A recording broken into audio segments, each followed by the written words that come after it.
नमस्कार साथियों, मेरे YouTube चैनल में आप सभी का एक बार फिर से स्वागत है। साथियों, जैसा कि आपको अवगत है, जल्द ही हमारे विद्यालय बच्चों के लिए खुलने वाले हैं। जैसे ही हमारे विद्यालय में बच्चे आने शुरू हो जाएंगे तो हमें ध्यानाकर्षण शिविर और फाउंडेशन लर्निंग शिविर पर ध्यान देना होगा। तो साथियों, ध्यानाकर्षण शिविर को चलाने के लिए सबसे पहले हमें आकलन प्रपत्र बनाने पड़ेंगे। हमें पता करना पड़ेगा कि हमारे बच्चों में कितनी दक्षताएं हैं। अब तो दक्षताएं और भी कम हो गई होंगी क्योंकि एक साल में बहुत कुछ बदल चुका है। तो आज की इस वीडियो में हम कक्षा 6 हिंदी का प्रारंभिक आकलन प्रपत्र के बारे में जानेंगे। बहुत ही सुंदर आकलन प्रपत्र मैं आपके सामने पेश करूंगा। आज की वीडियो में हम जानेंगे कि आधारभूत आकलन प्रपत्र कैसे तैयार करें और इसका ब्लूप्रिंट हम कैसे तैयार करें। साथियों, ये आकलन प्रपत्र हमारे इंफॉर्मेटिव वीडियो ग्रुप के एक मेंबर्स ने मुझे भेजा है, जो रश्मि जी ने बनाया है, जो जसरतपुर जूनियर हाई स्कूल जसरतपुर में कार्यरत है। इनका डिस्ट्रिक्ट मुझे नहीं मालूम, लेकिन बहुत ही सुंदर आकलन प्रपत्र बनाया है। इसके लिए रश्मि जी को बहुत बहुत धन्यवाद। और इसके साथ साथ उन इंफॉर्मेटिव वीडियो ग्रुप के मेंबर्स को भी धन्यवाद जिन्होंने मुझे ये आकलन प्रपत्र भेजा अपने चैनल पे अपलोड करने के लिए, जिससे कि ज़्यादा से ज़्यादा शिक्षक साथियों का भला हो सके। तो साथियों, वीडियो को शुरू करने से पहले मैं आपको बता देना चाहता हूं, अगर आप चाहते हैं इस तरह की इन्फॉर्मेटिव वीडियो आपको एक प्लेटफॉर्म पर मिले, तो उसके लिए मैंने इन्फॉर्मेटिव वीडियो व्हाट्सएप ग्रुप और इन्फॉर्मेटिव वीडियो टेलीग्राम ग्रुप बनाए हुए हैं। आप चाहें तो मेरे ग्रुप से जुड़ सकते हैं।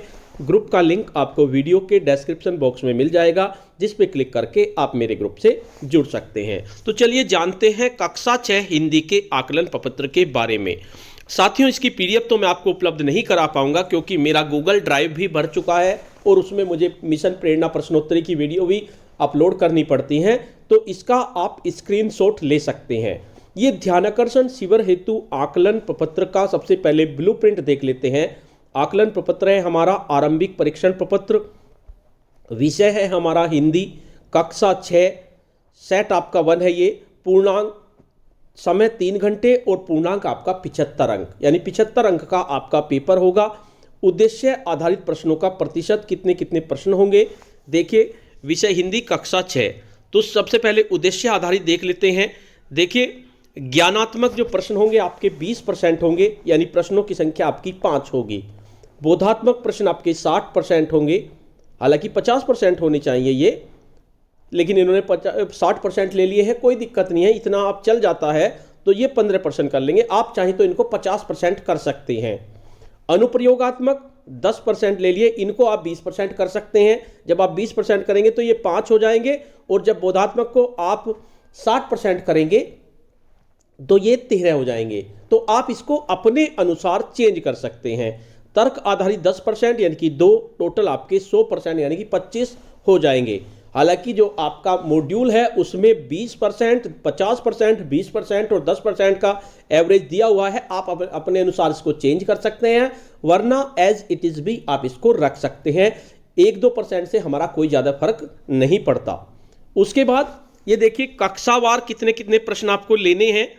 देखिए, कक्षा 3, 4, 5 के इन्होंने प्रश्न लिए हैं। इसमें प्रश्नों की संख्या 3 के 5 हैं, 4 के 10 हैं और 5वीं के भी 10 है। क्योंकि हम 6ठी का आकलन प्रपत्र बना रहे हैं तो 3, 4, 5, 1, 2 के भी अगर ले लेंगे तो कोई दिक्कत नहीं है। तो उसके बाद इसमें दिया हुआ है वस्तुनिष्ठ प्रश्न कितने हैं, 4 हैं, और आत्मनिष्ठ 1 है कक्षा 3 के।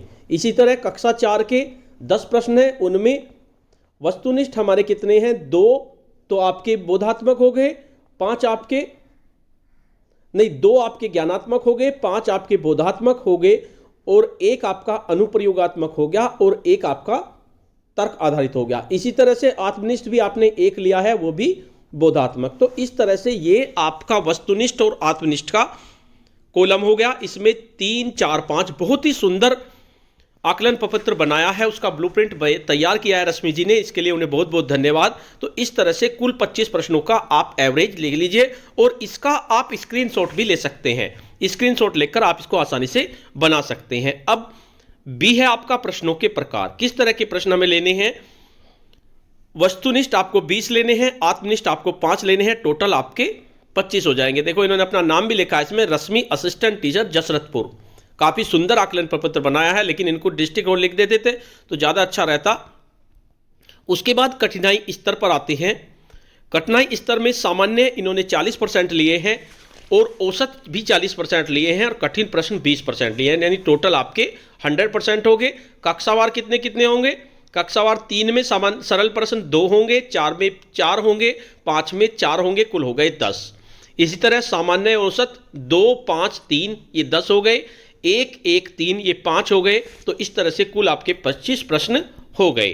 अब बात करते हैं प्रश्नों की संख्या की, किस तरह से आपने आकलन प्रपत्र बनाया है। आप इसके स्क्रीनशॉट लेकर इसको बना लीजिए। इसमें आप चेंज करना चाहते हैं तो कर सकते हैं।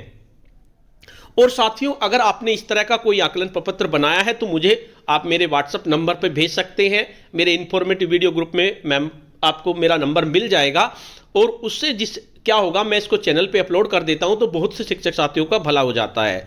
तो सबसे पहला प्रश्न है, जल शब्द का अर्थ है। इसमें ऑप्शन दिए गए हैं जगत, हवा, पानी, खुश। तो ये आपका कक्षा 3 का है, क्योंकि 7, 6 का बना रहे हैं तो 3, 4, 5 के हमें लेने पड़ेंगे।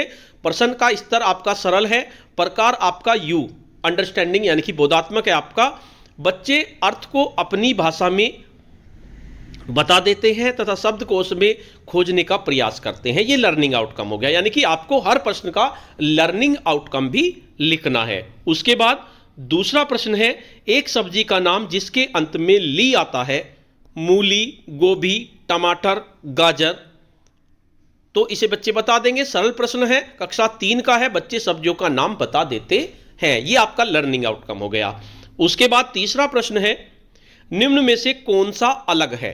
गाय, भैंस, बैल, कौवा। ये भी औसत प्रश्न है और कक्षा 3 का है, अंडरस्टैंडिंग है। बच्चे जंतु और पक्षियों को वर्गीकृत कर लेते हैं। उसके बाद प्रश्न नंबर 4 है, अमरूद बहुत मीठा फल है, वाक्य में संज्ञा शब्द है। मीठा, बहुत, है, अमरूद। कक्षा 3 का है, अंडरस्टैंडिंग है। कठिन, बच्चे संज्ञा शब्दों को छांटकर अलग कर लेते हैं। उसके बाद नेक्स्ट है प्रश्न नंबर 5, तीव्र का अर्थ है धीमा, साहसी, तेज, चालाक। तो ये आपका कक्षा 4 का है, सरल प्रश्न है आपका। पाठ में आए शब्दों के अर्थ अपनी भाषा में बता देते हैं। उसके बाद चंद्रमा का समानार्थी है, चंद्रमा को और क्या कहते हैं? सूरज, चांद, हवा, पानी। ये कक्षा 4 का है। समानार्थी और पर्यायवाची दोनों एक ही होते हैं, बच्चे बता देते हैं। उसके बाद प्रश्न नंबर 7 है, सबसे अधिक चालाक जानवर है। शेर, चूहा, चीता, लोमड़ी। कक्षा 4 का है, औसत है आपका। बच्चे अनुप्रयोगात्मक है, बच्चे जानवरों के विषय में भी बता देते हैं। नंबर 8, उपासना का अर्थ है पूजा, स्वर्ग, रोजी, कथन। कक्षा 4 का है, बच्चे शब्दों के अर्थ अपनी भाषा में बता देते हैं। उसके बाद प्रश्न नंबर 9 है हमारा, बादल लेकर उड़ती हूं, नहीं किसी को दिखती हूं। वाक्य प्रयोग करना है। पानी, घर, हवा, आसमान। बच्चे पहेलियों के उत्तर देने में सक्षम है। ये कक्षा 4 का है आपका और अंडरस्टैंडिंग है, सरल भी है। उसके बाद 10, शेर बहुत ही फिल इन द ब्लैंक्स जानवर होता है। खाली स्थान भरिए। प्यारा, चालाक, खूंखार, सीधा। कक्षा 4 का है, बच्चे खाली स्थानों को भर लेते हैं। ये आपका लर्निंग आउटकम हुआ। उसके बाद प्रश्न नंबर 11, जो सत्य बोलता है उसे कहते हैं सत्यप्रिय, सत्यवादी, प्रियवादी, पितृभक्त। ये कक्षा 4 का है, बच्चे वाक्यांशों के लिए एक शब्द को नाम बता देते हैं। उसके बाद प्रश्न नंबर 12 है, पत्ता का बहुवचन होगा। पत्ता का, पत्तियां, पत्ता, पत्ते, कोई नहीं।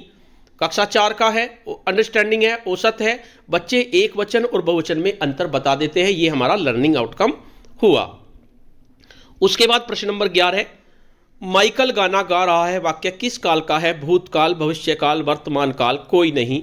कक्षा 4 का है, सरल है, अंडरस्टैंडिंग है। बच्चे कालों को वर्गीकृत कर वाक्य की पहचान कर लेते हैं। उसके बाद प्रश्न नंबर 14, कछुआ और खरगोश की दौड़ में कौन जीता? खरगोश, कछुआ, चीता, कोई नहीं। ये कक्षा 5 का है, सरल है, अंडरस्टैंडिंग है। बच्चे कछुआ और खरगोश को कहानी को अपनी भाषा में बता पाते हैं। उसके बाद प्रश्न नंबर 15, प्रतिशोध शब्द किन 2 शब्दों से मिलकर बना है? प्रति प्लस रोग, प्रति प्लस वाद, प्रति प्लस शोध, प्रति प्लस घात। कक्षा 5 का है ये आपका। बच्चे संधि शब्दों को विच्छेद कर पाते हैं और विच्छेदित शब्दों को जोड़कर संधि शब्द बता देते हैं। ये आपका लर्निंग आउटकम हुआ। उसके बाद प्रश्न नंबर 16 है, धैर्य का अर्थ है धीरज, पानी, कोमल, नयन। कक्षा 5 का है आपका, कठिन है। पाठ में आए कठिन शब्दों को अपनी भाषा में बताने का प्रयास करते हैं, शब्दकोश में खोजते हैं। उसके बाद प्रश्न नंबर 17 है, पेड़ थोड़ी सी देखभाल के बदले हमें देते हैं छाया, गर्मी, धूप, पानी। कक्षा 5 के स्तर का है, कठिन है। बच्चे पेड़ों से प्राप्त होने वाले फायदे बता देते हैं। उसके बाद प्रश्न नंबर 18 है, जागना का उल्टा शब्द होगा हंसना, रोना, खाना, सोना। कक्षा 5 का है, सरल है, अंडरस्टैंडिंग है। बच्चे विलोम शब्दों के बारे में जानते हैं और विलोम शब्द बता देते हैं। उसके बाद प्रश्न नंबर 19 है, सारथी का अर्थ है रथ हाँकने वाला, युद्ध, रथ के पीछे चलने वाला या रथ का पहिया। कक्षा 5 का है, सरल है। पाठ में आए शब्दों के अर्थ बता देते हैं। ये इसका लर्निंग आउटकम हुआ। आपको साथ साथ लर्निंग आउटकम भी लिखने हैं। उसके बाद प्रश्न नंबर 20 है, आंखें 2 हों या 4, मेरे बिना कोट बेकार, घुसा आंख में मेरा धागा, दर्जी के घर से मैं भागा। पहेली का उत्तर होगा गेंद, घड़ी, बटन, पंखा। कक्षा 3 के स्तर का है, औसत है। बच्चे पहेलियों के उत्तर बता देते हैं। ये इसका लर्निंग आउटकम हुआ। उसके बाद प्रश्न नंबर 21 है, पहाड़ शब्द का वाक्य प्रयोग कीजिए। कक्षा 4 का है, औसत है, अंडरस्टैंडिंग है। बच्चे वाक्य प्रयोग अपनी भाषा में कर ले पाते हैं। उसके बाद प्रश्न नंबर 22 है, विराम चिन्हों का प्रयोग करो। माधव प्रातःकाल उठकर सैर करने जाता है, जलपान के बाद वह विद्यालय जाता है। ये कक्षा 4 का है, कठिन है। बच्चे विराम चिन्हों का प्रयोग कर पाते हैं। उसके बाद 23 है, उचित शब्द चुनकर वाक्य पूर्ण करो। वह, उसका। क है आपका, घर मेरे घर के पास है। ख है, प्रतिदिन व्यायाम करता है। इनमें रिक्त स्थान भरना है। तो कक्षा 5 के स्तर का है, बच्चे सर्वनाम शब्दों को खाली स्थानों में भरकर वाक्य पूर्ण कर लेते हैं। ये इसका लर्निंग आउटकम हुआ। उसके बाद प्रश्न नंबर 24 है, पाठ्य पुस्तक की कहानी रघुकुल रीति को अपने शब्दों में लिखिए। अपने विद्यालय पर 5 वाक्य लिखिए। कक्षा 5 का है, कठिन है। बच्चे कहानी सुनाते हैं तथा विद्यालय पर वाक्य लिख पाते हैं। उसके बाद प्रश्न नंबर 25, असंगत यानी अलग शब्दों पर गोला लगाइए। हाथी, घोड़ा, पालकी, ऊंट, इसमें आपको लगाना है कापी, किताब, कलम, अलमारी। कक्षा 5 का है, संगत और असंगत शब्दों को वर्गीकृत कर पाते हैं। तो इन्होंने बहुत ही सुंदर, रश्मि जी ने ये बनाया है। इनके लिए उन्हें बहुत बहुत धन्यवाद। और आप भी इसके स्क्रीनशॉट लेकर आप इसको बना लीजिए, क्योंकि सबसे पहला काम अब हमारा यही होगा। उसके बाद आधारभूत आकलन प्रपत्र कक्षा 6 की हिंदी की कुंजी भी इसमें साथ में दी गई है। यानी प्रश्न नंबर 1, 2, 3, 4 किसका क्या विकल्प है, 11 का क्या विकल्प है, ये सारे विकल्प हैं। आप इसका स्क्रीनशॉट ले लीजिए, तो इससे आपको सारे विकल्प भी पता चल जाएंगे। देखिए, तो जसरतपुर में उच्च प्राथमिक विद्यालय जसरतपुर में कार्यरत है असिस्टेंट टीचर के रूप में रश्मि जी। हालांकि मुझे इनका डिस्ट्रिक्ट नहीं मालूम, क्योंकि मुझे ये आकलन प्रपत्र मेरे इन्फॉर्मेटिव वीडियो ग्रुप के मेंबर्स ने भेजा है।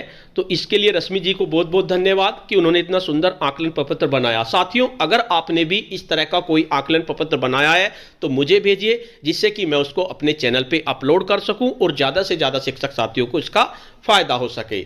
तो साथियों, आज की वीडियो आपको कैसी लगी? अगर आज की वीडियो आपको अच्छी लगी तो इस वीडियो को लाइक कीजिए, शेयर कीजिए और वीडियो पे कमेंट्स कीजिए। और अगर आप मेरे चैनल पे नए हैं, पहली बार मेरे चैनल को देख रहे हैं, तो चैनल को सब्सक्राइब कर लीजिए और बेल के आइकन को प्रेस कर दीजिए, जिससे कि आपको नेक्स्ट वीडियो का नोटिफिकेशन मिल सके। धन्यवाद।